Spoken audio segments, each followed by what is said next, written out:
प्यारे बच्चों, आपका मैथ्स विद राजीव चैनल पर स्वागत है। मेरा नाम राजीव कुमार है। कुछ बच्चे तो मेरे से परिचित भी होंगे। बच्चों, मैंने अब जो है कंपटीशन मैथ के लिए जो एसएससी जीडी कांस्टेबल या 10th लेवल तक का जो मैथ होता है, जो कंपटीशंस में आता है, ट्रिकी मैथ्स, उसको बेसिक कंसेप्ट क्लियर कराते हुए आपको समझाने के लिए ये चैनल बनाया है।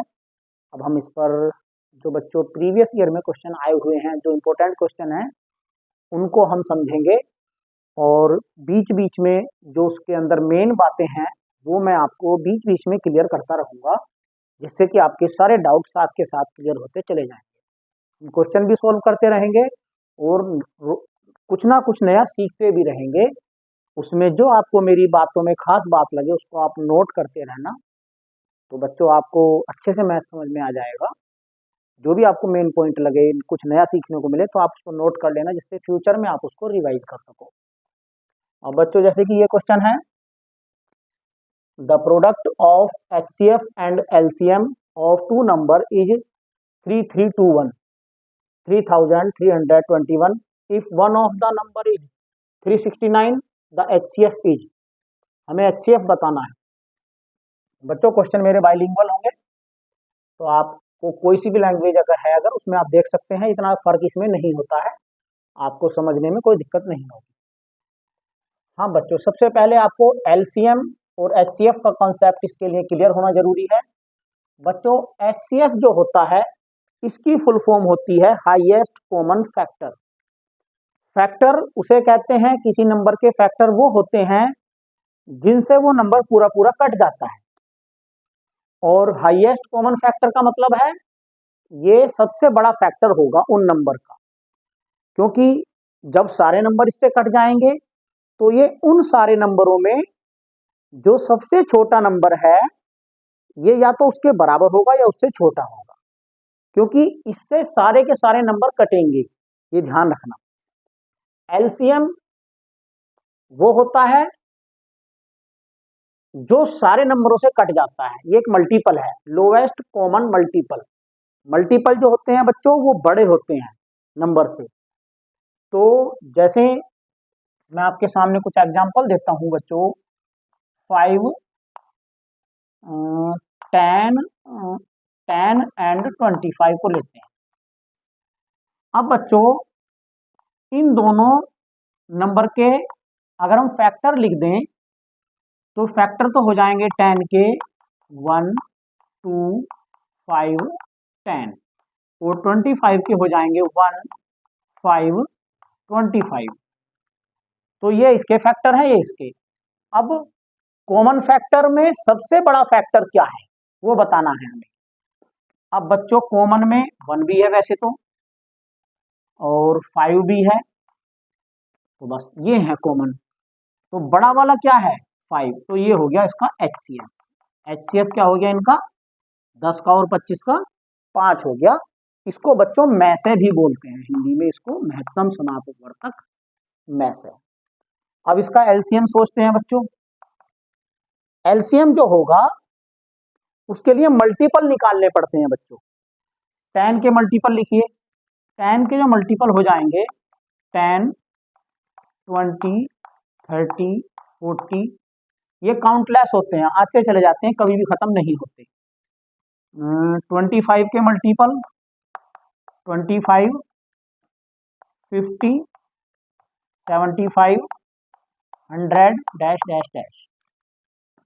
अब बच्चों, इनमें आप कॉमन मल्टीपल देखो, जो जो कॉमन है। अब इसमें जो है 40 के बाद 50 आएगा बच्चों, तो 50 इसमें आ रहा है, 50 इसमें भी आ रहा है, तो ये तो कॉमन हो गया। इससे भी आगे आएंगे कॉमन, ये काउंटलेस है बच्चों, आते चले जाएंगे। तो लोवेस्ट कॉमन मल्टीपल जो आया हमारा 50 आया, तो इसको बोल देते हैं LCM। आपने देखा इन दोनों नंबर का LCM क्या आया? 50 आया। तो LCM जो होगा, हाँ, हमेशा वो बड़े वाले नंबर से भी बड़ा ही होगा, या उसके बराबर होगा या उससे बड़ा होगा, ध्यान रखना। और HCF जो होगा, जो छोटा वाला नंबर है, या तो उसके बराबर होगा या उससे छोटा होगा, क्योंकि भाई HCF से ये सारे कटेंगे, तो ये जब सबसे छोटा नंबर जब ही तो कटेगा जब वो उससे छोटा हो या इसके बराबर हो। इसी तरह से एलसीएम में भी, एलसीएम सबसे बड़े नंबर से या तो बड़ा होगा या फिर उसके बराबर होगा बड़े नंबर के। ये एलसीएम और एचसीएफ की बात है। चलिए बच्चों, हाँ अब हम इसमें बात करेंगे, क्योंकि दो नंबर का और एक फार्मूला होता है बच्चों। एक नंबर है 369, दूसरा नंबर बताना है, हम दूसरे नंबर को n मान लेते हैं। एक फार्मूला होता है product of numbers equal to HCF multiply LCM, यानी कि नंबर की multiply into equal to HCF into LCM। अब पहला नंबर तो ले लिया 369, दूसरा नंबर मान लिया हमने n, और प्रोडक्ट कितना है HCF इंटू LCM कितना है 3321। इसको सोल्व कर लो बच्चों। n इक्वल टू क्या हो जाएगा 3321 अपॉन में 369, इनको कट करो, 9 से कट जाएगा ये तो कट रहा है, 9 27, 6 2 9 54 8, हाँ कट रहा है, 9 27, 6 2 9 54, यहाँ बचा 8 1 9 9 81, 9 से 9 चौक 36, 9 1 जा 9। अब ये कट रहा है क्या इससे, हाँ 9 टाइम कट रहा है। तो बच्चों n इक्वल टू क्या आ गया 9 आ गया, दूसरा नंबर क्या आया 9 आ गया। अब 9 और 369 का HCF 9,369, इनका जो HCF होगा बच्चों, मतलब ऐसा नंबर जिससे कि ये दोनों कट जाएं। अब क्योंकि 9 से ये नंबर कट रहा है, तो सबसे बड़ा नंबर ऐसा 9 ही हो जाएगा जिससे कि ये दोनों कटेंगे, तो HCF हमारा हो जाएगा 9। तो हमारा कौन सा आंसर हो गया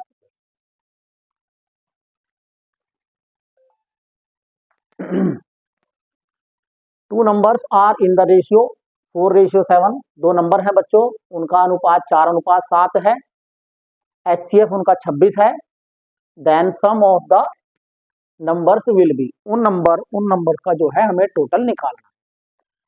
बच्चों मैथ करने के लिए हमें पहले बेसिक चीजों का पता होना बड़ा जरूरी है, अगर हमें उसका कंसेप्ट मेन पता होगा तो हमें बड़े अच्छा समझ में आएगा। अब वो कह रहा है HCF जो है 26 है और उनका अनुपात 4:7 है, तो वो नंबर का जो अनुपात होता है ये रियल वैल्यू नहीं होती, वो उनका एक अनुपात है, यानी कि वो नंबर हमारे, इसको 2 से मल्टीप्लाई करें तो 2 चौक 8 और 2 सत्ते 14, 8 और 14 भी हो सकते हैं।